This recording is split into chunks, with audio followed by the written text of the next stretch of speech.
Gaffer, I know it's pre-season, but that's a performance that everybody can take something from. Really pleasing, but as you said, Andy, it's pre-season. I never get too high nor too low regarding the performance. Everything's about gearing up for the start of the season.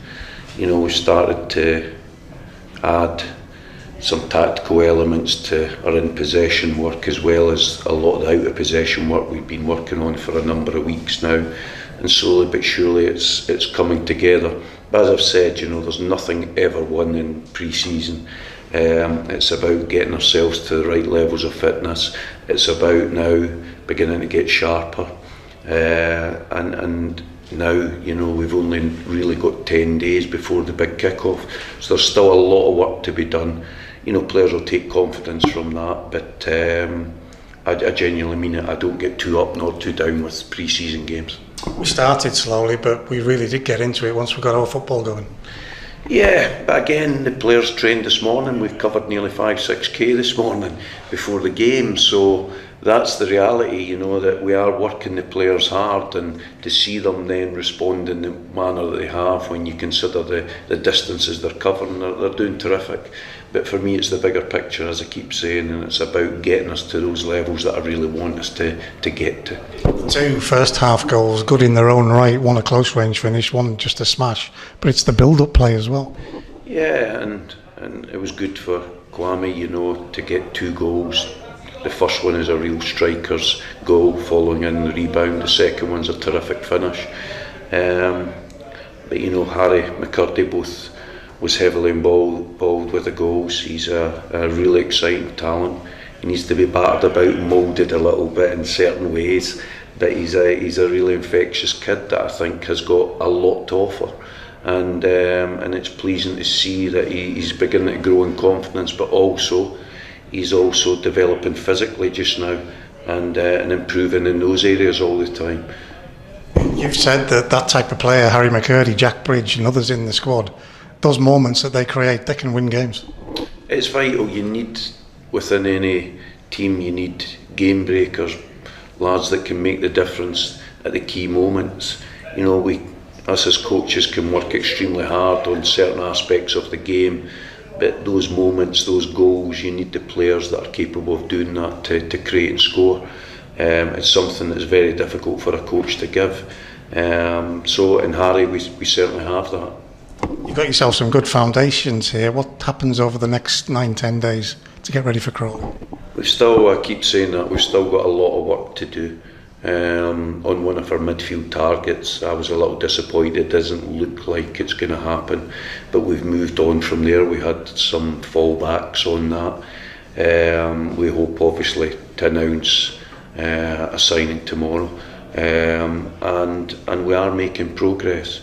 You know, some of the clubs that we're chasing the players for are beginning to do things in the transfer market themselves, which I hope in turn will allow us to get the targets that we have. So, you know, that's where we are at this moment in time. But I've said this, that everybody needs to trust what we are doing. I have to reiterate this and make it clear for everybody. We cannot compete financially with a lot of the teams in this league. And especially for strikers, if you can't compete financially, and geographically we are where we are, it's difficult. So we have to find another way to be successful. It's as simple as that we can still be successful, but we have to do it in a different way. And that way is that we target some very good loan players that I think can come in and be a real asset and value to this team. Is there anything you can do over the next week or so that will speed that process up? Because I know you're as frustrated as anybody. You want those players here.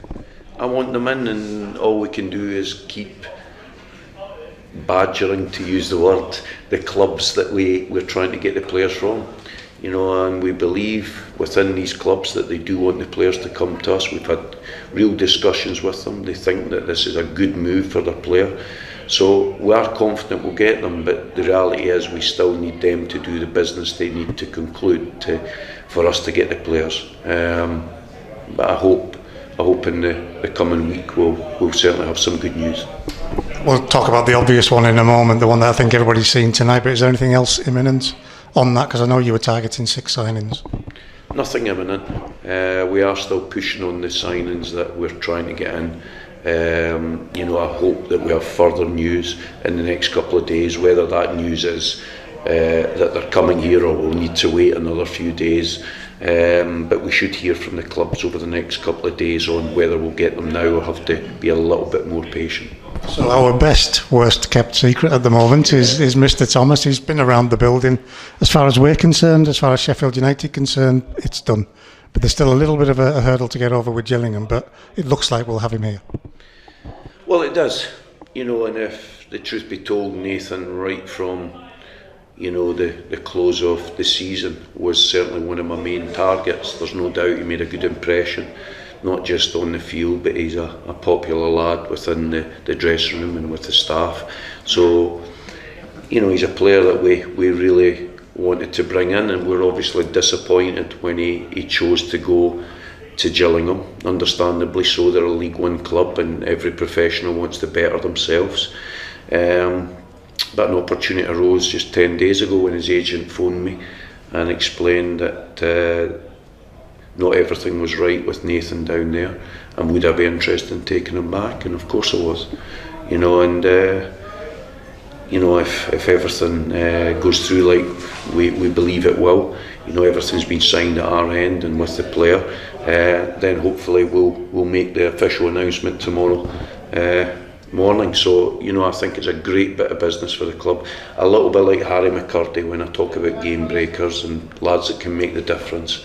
Nathan, again, like Harry, needs to be in shape a little bit on certain things, but he's a player that will excite our supporters, and a player that can change games with that bit of quality he possesses.